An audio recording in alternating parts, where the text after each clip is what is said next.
Hello dear teachers, कसे आहात सगळे? I hope you all are good and fine. तर सगळ्यात आधी मी आपलं सगळ्यांचं स्वागत करतो आजच्या आपल्या नवीन लेक्चरमध्ये, जिथं आपण बेसिकली बघणार आहोत मायक्रो ऑर्गॅनिझम्स. तर बेसिकली स्टुडंट्स, कालच्या लेक्चरमध्ये आपण पाहिलेलं आहे सेल बद्दल. ठीक आहे, ते लेक्चर 1 होतं आपलं. आजचा हा लेक्चर आपलं 2 असेल. ठीक आहे, जिथं आपण बघणार आहोत आपलं टीईटी पेपर 2, बेसिकली सायन्स, त्याच्यामध्ये मायक्रो ऑर्गॅनिझम्स. हा सुद्धा अत्यंत इम्पॉर्टंट टॉपिक आहे. 1 ते 2 मार्कासाठी बेसिकली 1-2 प्रश्न याच्यातून आपल्याला दरवर्षी हे दिसतात. ठीक आहे, तर पुढे जाऊ आपण. तर सगळ्यात आधी आपल्याला काय म्हणलं बघा, लक्ष द्या सगळ्यांनी. मायक्रो ऑर्गॅनिझम्स काय म्हणतो आपल्याला? Micro organisms. त्याची डेफिनेशन आपल्याला दिलेली आहे. ठीक आहे, मायक्रो ऑर्गॅनिझम्स काय असतात ते? Microorganisms are basically organisms. आपण काय म्हणतो की जसं आपण लिव्हिंग ऑर्गॅनिझम्स आहोत, तसेच मायक्रो ऑर्गॅनिझम्स पण काय आहेत? लिव्हिंग ऑर्गॅनिझम्स आहेत. That are basically invisible to the naked eyes. काय म्हणताय ते? हे असे ऑर्गॅनिझम्स आहेत जे की आपल्याला आपल्या उघड्या डोळ्याहून असं नॉर्मली आपण त्याला पाहू शकणार नाही. तर कसं पाहायचं त्याला? ऑब्झर्व्ड ओनली अंडर अ मायक्रोस्कोप. त्याला पाहण्यासाठी आपल्याला फक्त आणि फक्त मायक्रोस्कोपचा उपयोग आपल्याला घ्यावा लागेल. आपण असं नॉर्मल डोळ्याहून आपल्या बाजूला जर मायक्रो ऑर्गॅनिझम्स असतील, तेही आपल्याला दिसणार नाहीत, लक्षात घ्या. ठीक आहे, जर तुम्हाला उदाहरणचं जर म्हणायचं असेल, हे कोविड काय होतं? व्हायरस एक प्रकारचं, हे सुद्धा एक मायक्रो ऑर्गॅनिझम, सूक्ष्म जीव आपण ज्याला म्हणतो बेसिकली. ठीक आहे, ते तुम्हाला दिसत होतं का? पण ते बेसिकली एक्झिस्ट करत होतं कुठं ना कुठं, बरोबर आहे ना? तर अशी ऑर्गॅनिझम जे की आपल्याला नॉर्मल आईजून आपण पाहू शकत नाहीत, पण आपल्या आजूबाजूला ते असू शकतात आणि त्यांना पाहण्यासाठी फक्त आणि फक्त आपल्याला मायक्रोस्कोप हेच आपल्याला उपयोगात येतो बेसिकली. ठीक आहे, तर अशा ऑर्गॅनिझम्सला आपण म्हणतो मायक्रो ऑर्गॅनिझम्स.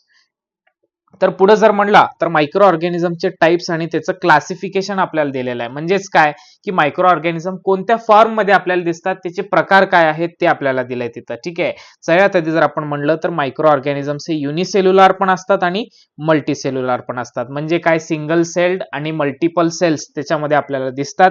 आता त्याच्यामध्ये बघा, युनिसेल्युलर कोणकोणते दिलंय?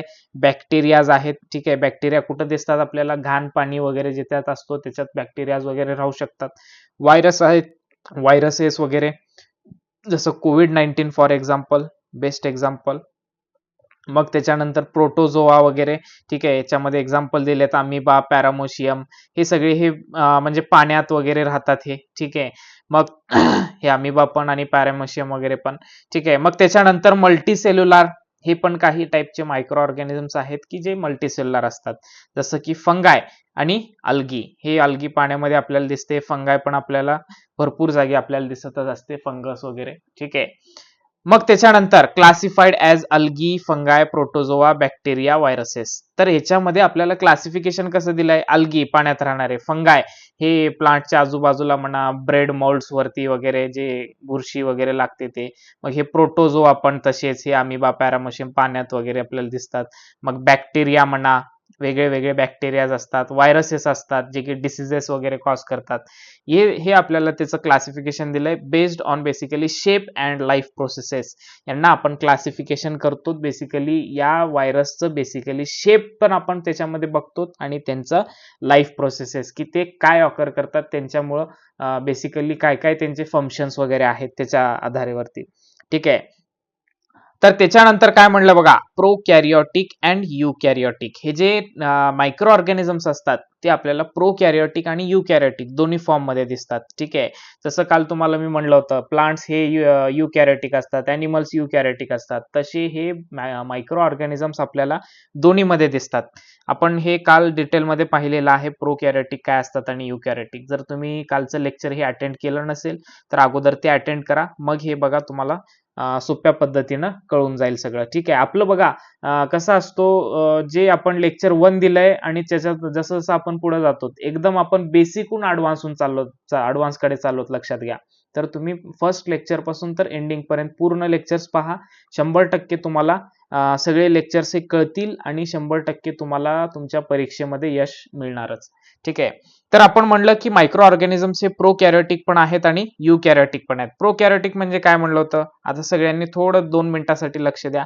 आपल्याकडे जे सेल असतात, सेलचे 2 प्रकार असतात. एक प्रोकॅरियोटिक असतो आणि एक युकॅरियोटिक. आता त्याच्यामध्ये काय म्हणलं? प्रोकॅरियोटिक लॅक मेम्ब्रेन बॉन्ड ऑर्गेनेल्स आणि युकॅरियोटिक हॅव मेम्ब्रेन बॉन्ड ऑर्गेनेल्स. म्हणजे काय? ऑर्गेनेल्स म्हणजे काल मी तुम्हाला म्हणलं होतं. ठीक आहे. आता बघा आपल्या ज्या काय म्हणतात सेल्स असतात त्याच्यामध्ये लहान लहान पार्ट्स असतात, त्याला आपण म्हणतो ऑर्गनेल्स. ते पार्ट्स कोणते आहेत, ते ऑर्गनेल्स कोणते आहेत, कालच आपण पाहिलेलं आहे सगळं हे, मायटोकॉन्ड्रिया वगैरे फॉर एक्झाम्पल. तर प्रोकॅरियोटिक मध्ये जे ऑर्गनेल्स आहेत, हे मधले पार्ट्स आहेत, त्यांच्या बाहेर, आता हे समजा मी एक उदाहरणासाठी इथं घेतो, त्यांच्या बाहेर जर समजा मेम्ब्रेन म्हणजे त्याच्यावरची लेअर हे जर प्रेझेंट असते तर त्याला आपण म्हणायचं युकॅरियोटिक. हॅव मेम्ब्रेन बाउंड ऑर्गनेल्स म्हणजे त्याच्यामध्ये जे ऑर्गनेल्स आहेत त्याच्या बाहेर मेम्ब्रेन प्रेझेंट आहे. आणि जर ते मेम्ब्रेन नसेल, ठीक आहे, जेव्हा ते मेम्ब्रेन तिथं प्रेझेंट नाही, ठीक आहे, तर त्याला आपण म्हणायचं प्रोकॅरियोटिक. लॅक मेम्ब्रेन बाउंड ऑर्गनेल्स, त्याच्यामध्ये प्रोकॅरियोटिक मध्ये प्लाझ्मा मेम्ब्रेन असतो, सायटोप्लाझम असतो, न्यूक्लिओइड असतो म्हणजे न्यूक्लियस वगैरे मधलं. एक्झाम्पल त्याचं बॅक्टेरिया. युकॅरियोटिक मध्ये have membrane bound organelles, example amoeba and paramecium. ठीक आहे, हे पॅरामोशियम वगैरे आपल्याला जे पाण्यामध्ये अमिबा वगैरे जे दिसतात पाण्यामध्ये वगैरे ते. ठीक आहे. तर असं आपलं मायक्रो ऑर्गॅनिझमचे टाइप्स आणि क्लासिफिकेशन आपल्याला तिथं दिसतो. ठीक आहे, पुढे जाऊ आपण आता नेक्स्ट.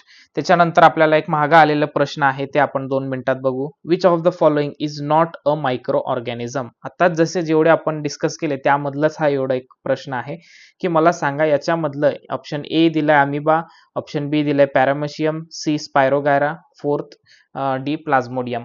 आता बघा, सांगू शकता का तुम्ही मला? एक लक्षात ठेवायचं, नॉट अ मायक्रो ऑर्गॅनिझम म्हणजे काय? असं ऑर्गॅनिझम जे की आपण आपल्या नॉर्मल आयजून आपण पाहू शकत नाही, ते सांगा म्हणता येते. 2 मिनिट विचार करा सगळ्यांनी. बघा, अमिबा हे मायक्रो ऑर्गॅनिझम बेसिकली आहे. ठीक आहे, कारण आपण त्याला आपल्या नॉर्मल आयजून पाहू शकत नाही, तर हा ऑप्शन नसेल मग. ठीक आहे, मग त्याच्यानंतर पॅरामोशियम हे पण आत्ताच तुम्हाला सांगितलं की हे पण मायक्रो ऑर्गॅनिझम आहे, म्हणजे हे पण ऑप्शन राहणार नाही. ते नॉट म्हणलंय, ते नॉट अ मायक्रो ऑर्गॅनिझम, तर जे कोण नाही मायक्रो ऑर्गॅनिझम ते. मग स्पायरोगायरा, स्पायरोगायरा जर तुम्हाला म्हणायचं तर हे स्पायरोगायरा हे एक मायक्रोस्कोपिक ऑर्गॅनिझम नाही. बेसिकली हा आपल्याला नॉर्मल आयजून आपण पाहू शकतो. हे बेसिकली असतो बेसिकली वॉटरमध्ये. ठीक आहे, एक प्रकारचं हे अल्गी आहे, अल्गा. ठीक आहे, it is one type of alga और अल्गी. आलं लक्षात? जसे पाण्यामध्ये ते हिरवं हिरवं पार्ट वगैरे आपल्याला जे दिसतो तर ते बेसिकली. ठीक आहे, तर हे मायक्रोस्कोपिक नाही, तर आपण म्हणू शकतो की basically spirogyra is the right answer. Because all are basically microscopic, हे मायक्रोस्कोपिक नाही. प्लाझ्मोडियम पण मायक्रो ऑर्गॅनिझम म्हणजे हे पण होणार नाही. ठीक आहे, तर हे महागा आलेला प्रश्न आहे. पुढे जाऊ आपण. आता नेक्स्ट आपल्याला साइजेस दिलेत.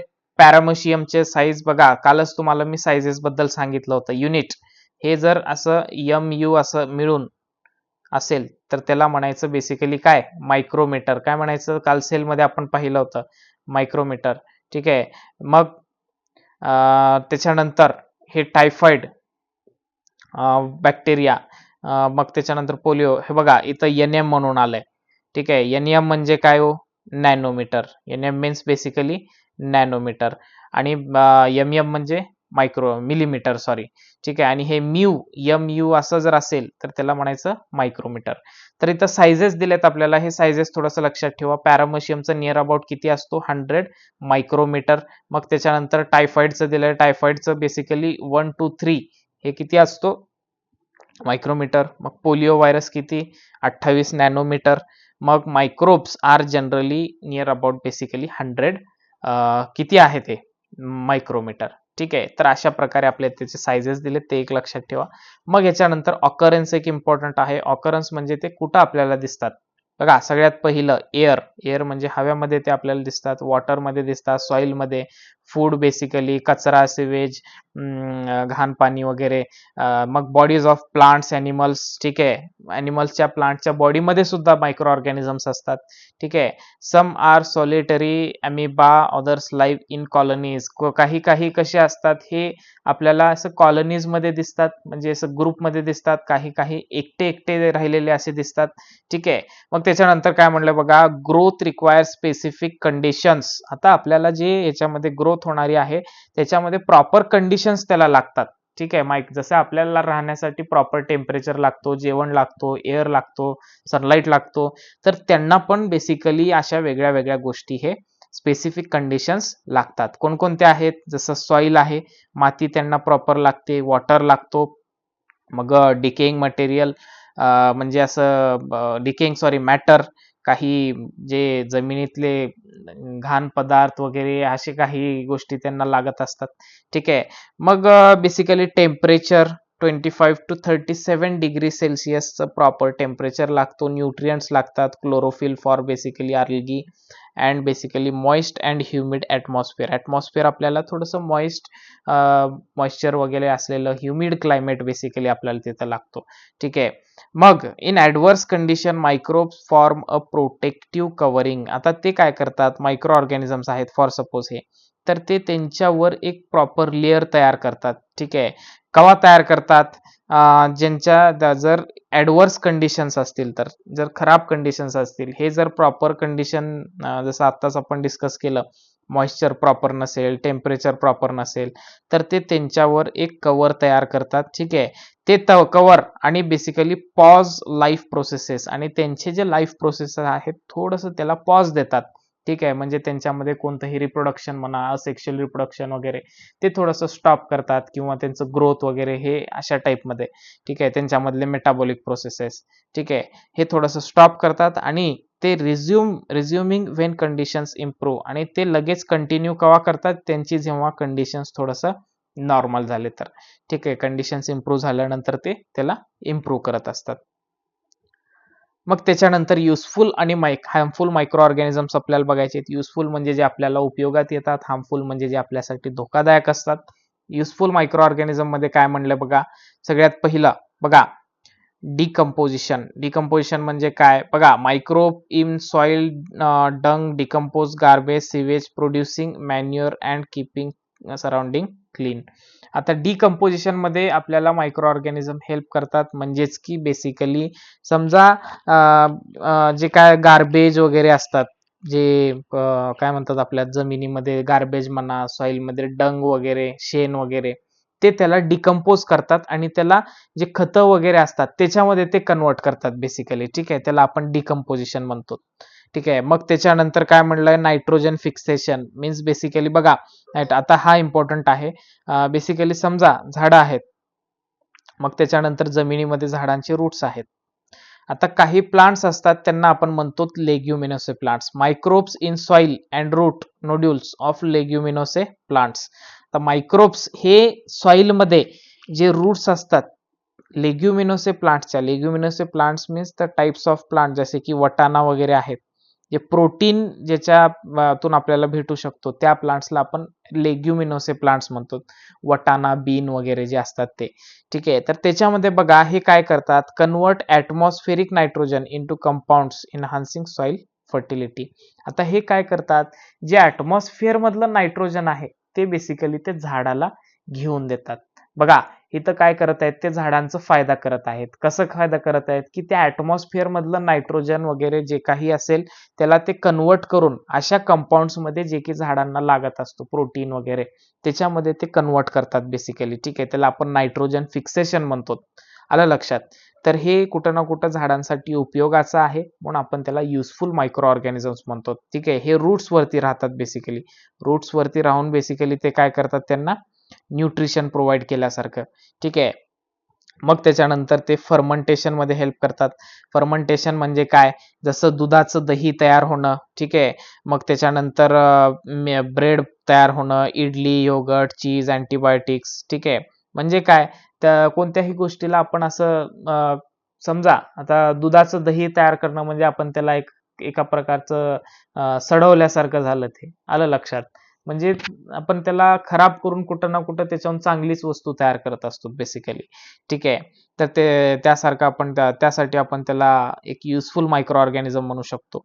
ठीक आहे. मग आपण अल्कोहोल वगैरे तयार करू शकतो त्याच्याहून. आलं लक्षात? मग हे फर्मंटेशन जे असतो, फर्मंटेशन मीन्स त्याचं मेकिंगचं प्रोसेस. ठीक आहे. CO2 अँड गॅसेस कॉजिंग डो टू राईज. त्याच्यामध्ये फर्मंटेशन वगैरे जेव्हा आपण करतो, फर्मंटेशन म्हणजे हे ॲज लाईक प्रोसेस की त्याला आपण सडवल्यासारखं. ठीक आहे. तर त्या प्रोसेसमध्ये बेसिकली त्याच्यात CO2 रिलीज होतो, काही गॅसेस रिलीज होतात, त्याच्यामुळे ते डो काय होतो ते राईज होतो, म्हणजे असं फुगतो. मग त्याच्यानंतर अँटीबायोटिक्स काय म्हणलं आपण, antibiotics produced by basically microbes. आता काही अँटीबायोटिक्सचे टाइप्स आहेत जसं की पेनिसिलिन आहे. ठीक आहे. हे अँटीबायोटिकचे टाइप्स आहेत, जसं आपण अँटीबायोटिक्स डॉक्टर्स वगैरे आपल्याला देतात. हे अँटीबायोटिक्स काय करतात, डिसिजेस ॲज लाईक टायफॉइड वगैरे, ट्युबरक्लॉसिस, कोलेरा. ठीक आहे. या सगळ्या डिसिजेसला हे फाईट करण्याचं काम करतात. तर काही मायक्रो ऑर्गॅनिझम्सच आहेत हे. ठीक आहे. जे की बेसिकली अँटीबायोटिक्स तयार करण्यामध्ये हेल्प करतात. आणि काही वॅक्सिन्समध्ये वगैरे पण त्याचा उपयोग असतो. आणि अजून काही अदर युजेस पण आहेत त्याचे, रोप्स तयार करणं, tanning skin, basically clearing oil slicks. जे ऑइल स्लिक्स वगैरे असतात त्याच्यात मायक्रो ऑर्गॅनिझम्स घालून ते ऑइल वगैरे असतो ते क्लिअर करायला ते उपयोगात घेतात. मग जनरेटिंग बायोगॅस, फर्टिलायझर बेसिकली. ठीक आहे. हे काही युजेस आहेत त्याचे. ठीक आहे. आता थोडंसं आपण मागं आलेला एक प्रश्न बघू. The process of conversion of sugar into basically alcohol by yeast is called. आत्ताच तुम्हाला सांगितलं होतं की अल्कोहोल आपण जे तयार करतो त्या प्रोसेसला आपण काय म्हणतो, सांगा बरं तुम्ही आता. नायट्रोजन फिक्सेशन कशाला म्हणतात, मोल्डिंग, फर्मंटेशन, इन्फेक्शन. बघा, इन्फेक्शन तर येत नाही. ठीक आहे. नायट्रोजन फिक्सेशन हे झाडांच्या रूट्स मध्ये होतो, ते तर नाही. मोल्डिंग पण, ते मोल्डिंग इथं काय संबंध येत नाही. ठीक आहे. तुम्हाला आत्ताच मला सांगितलं होतं कोणत्याही गोष्टीला सडवणं जसं. ठीक आहे. आता दारू काय असते, अल्कोहोल तेच असतो बेसिकली. तर राईट ऑप्शन काय होईल त्याचं, फर्मंटेशन. ठीक आहे. ते प्रोसेस यीस्टच्या हेल्पनं, बॅक्टेरियाच्या हेल्पनं होत असते. नेक्स्ट काय म्हणलं, which bacteria is found in the root nodules. आता सांगितलं होतं तुम्हाला, जे झाडांच्या रूट्समध्ये कोणता बॅक्टेरिया असतो आणि त्याचा उपयोग काय असतो. Nodules of leguminosae plants and helps in nitrogen fixation. कोणता असतो ते, लॅक्टोबॅसिलस, हे दहीमध्ये असतो. Rhizobium, salmonella, E coli. कोणता असतो, रायझोबियम. आता जसं सांगितलं होतं की rhizobium is the symbiotic bacteria that is present. इथंच तुम्हाला सांगितलं मागल्या स्लाइडमध्ये.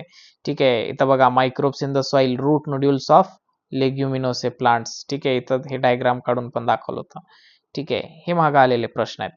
त्याच्यानंतर हार्मफुल मायक्रो ऑर्गॅनिझम्स बद्दल आपल्याला दिलंय. हार्मफुल मायक्रो ऑर्गॅनिझम्स म्हणजे काय, बघा, 100% डिसिजेस कॉज करू शकतात. अमिबियासिस, टायफॉइड, कोलेरा, हेपेटायटिस, कोल्ड, ट्युबरक्लॉसिस. ठीक आहे. स्प्रेड वाया कंटॅमिनेटेड फूड वॉटर, जे खराब पाणी म्हणा, घाण पाणी म्हणा, इथलं तिथलं शिळं जेवण वगैरे त्याच्यातून पसरतो. एअर पासून, हव्यामध्ये कफिंग, स्नेझिंग, काय तुमच्या समोर कोण काय म्हणतात, कोणाला सर्दी वगैरे, खोकला वगैरे असेल तर त्याच्यातून आपल्याला होऊ शकतो. मग मॉस्किटो बाईट्स, समजा मच्छर आहेत त्याच्यातून आपल्याला जर चावलं केलं तर तिथून पण आपल्याला मलेरिया, डेंग्यू वगैरे हे अशा आजार होऊ शकतात. ठीक आहे. मग त्याच्यानंतर प्रोड्यूस टॉक्झिन्स. ठीक आहे. बेसिकली हे मायक्रो ऑर्गॅनिझम्स एक असं विषासारखं काम करतात आपल्या जर फूडमध्ये वगैरे तयार झाले तर. हे कंटिन्युअसली असे स्प्रेड होतात, एकमेकाचं असं रिप्रोडक्शन होतं आणि एक धोकादायक भरपूर असतो बेसिकली हा. ठीक आहे. आणि ते फूड पॉयझनिंग वगैरे कॉज करतात, वोमिटिंग होते, मग डायरिया होतो आपल्याला त्याच्यावर. ठीक आहे. आणि भरपूर काही it cause basically plant and animal diseases, काही झाडांचे, ॲनिमलचे डिसिजेस वगैरे ते कॉज करतात. Which of the following is a water borne disease. पाण्याहून होणारं डिसीज कोणता असतो, सांगा बरं. कॉमन कोल्ड आहे का, नाही. मलेरिया, मच्छरहून, ट्युबरक्लॉसिस, टीबी आणि कोलेरा. दोन्हीपैकी सांगा. आता हे कॉमन क्वेश्चन आहे. ठीक आहे. काय होतो, आताच इथं वरतीच दिलेलं आहे. कोणता आहे, कोलेरा. कोणतं म्हणलं आपण, कोलेरा. का आहे cholera, it is basically bacteria, त्याचं नाव आहे Vibrio cholerae, that basically spreads through water. हा वॉटरहून स्प्रेड होत असतो. इथंच तुम्हाला दाखवलेलं बघा, contaminated food or basically water. ठीक आहे. तर हे अशा प्रकारे आपल्याला प्रश्न येऊ शकतात. पुढे जाऊ आपण. शेवटचं थोडंसं फूड स्पॉइलेज काय असतो आणि प्रिकॉशन्स काय घ्यावेत. ठीक आहे. हे सोपं टॉपिक आहे, काहीच नाही याच्यात. बघा, फूड स्पॉइल कधी होतो, जेव्हा फंगाय ग्रो ऑन मॉइस्ट स्टेल फूड. बेसिकली जेव्हा आपण ब्रेड वगैरे समजा खूप दिवसाचा आपण ठेवलाय, तर त्याच्यावरती मॉइश्चर वगैरे येऊन करून त्याच्यावरती फंगस ग्रो होतो. ठीक आहे. मग ते बेसिकली फूड काय होतं, ते खराब करतो. ठीक आहे. आता ते काय करतात, जसं जाळीसारखं forming scum or black particles, जाळीसारखं असं काळे काळे वगैरे पार्टिकल्स त्याच्यावरती हे करतात. ठीक आहे. तर आपल्याला काय करायचं आहे, spoiled food is discarded to avoid food poisoning. तर आपल्याला जे खराब झालेलं जेवण आहे, शिळं आहे, ते त्याला आपल्याला टाकून द्यायचं आणि आपल्याला त्याला यूज करायचं, खायचं नाही. ठीक आहे. ते बेसिकली फूड पॉइझनिंग वगैरे कॉज करू शकतो. आता प्रिकॉशन्स काय घ्यायचेत आपल्याला डिसीजेस पासून वाचवण्यासाठी. बघा, एकतर ईट फ्रेश, चांगलं जेवायचं, कव्हर केलेलं फूड जेवायचं, कुठलंही हॉटेलमधलं वगैरे असं उघडं ठेवलेलं वगैरे जेवायचं नाही, कारण त्याच्यावरती मायक्रो ऑर्गॅनिझम्स, फंगाय वगैरे लहान लहान डेव्हलप होत असतात, जे की आपल्याला दिसत नाहीत. ठीक आहे. बॉइल्ड वॉटर, चांगलं उकळलेलं वगैरे बॉईल केलेलं पाणी वगैरे प्यायचं. Cover mouth nose when coughing or sneezing. जर कोणी तुमच्या समोर शिंकत असेल किंवा खोकला वगैरे त्याला येत असेल, तर एकतर आपल्या माउथला कव्हर करायचं, किंवा तुम्ही स्वतः जर करत असतील तर तुम्ही स्वतःच्या माउथला कव्हर करायचं. ठीक आहे. कारण ते दुसऱ्याला स्प्रेड होणार नाही. ठीक आहे. मग त्याच्यानंतर avoid garbage, basically water accumulation, clean water tanks, toilets, container regularly. आपल्याला कचरा टाकायचा नाही, कुठंही घाण पाणी वगैरे कुठलंही प्यायचं करायचं नाही, किंवा कुठंही आपले समजा टाक्या वगैरे आहेत त्याला धुवायचं, बेसिकली कंटेनर्स असतात त्याला धुवून घ्यायचं. ठीक आहे. त्याच्यानंतर टॉयलेट वगैरे क्लीन ठेवायचं. Participate in cleanliness derived like स्वच्छ भारत अभियान टू रिड्यूस डिसीजेस स्प्रेड. आपलं चांगलं म्हणजे स्वच्छ भारत जसं आपलं चालू आहे, तसं स्वतःमध्ये पण ते इम्प्लिमेंट करा. ठीक आहे. आणि थोडंसं क्लीनलीनेसकडे लक्ष द्या, एवढंच ते सांगत आहेत. ठीक आहे. So this was all about basically our microorganisms. काहीच नाही, ह्याच्यामध्ये 1-2 प्रश्न येतात, जास्ती करून ह्याच्यातून प्रश्न येतात म्हणजे आपल्या कशातून, मायक्रो ऑर्गॅनिझम्सचे नावं, डिसीजेसचे नावं, कोणतं कशाहून कॉज होतं, हे एवढं लक्षात ठेवायचं. आलं लक्षात? Okay. So this was our part 2. Remaining part will see on next lecture. Okay. Thank you all of you.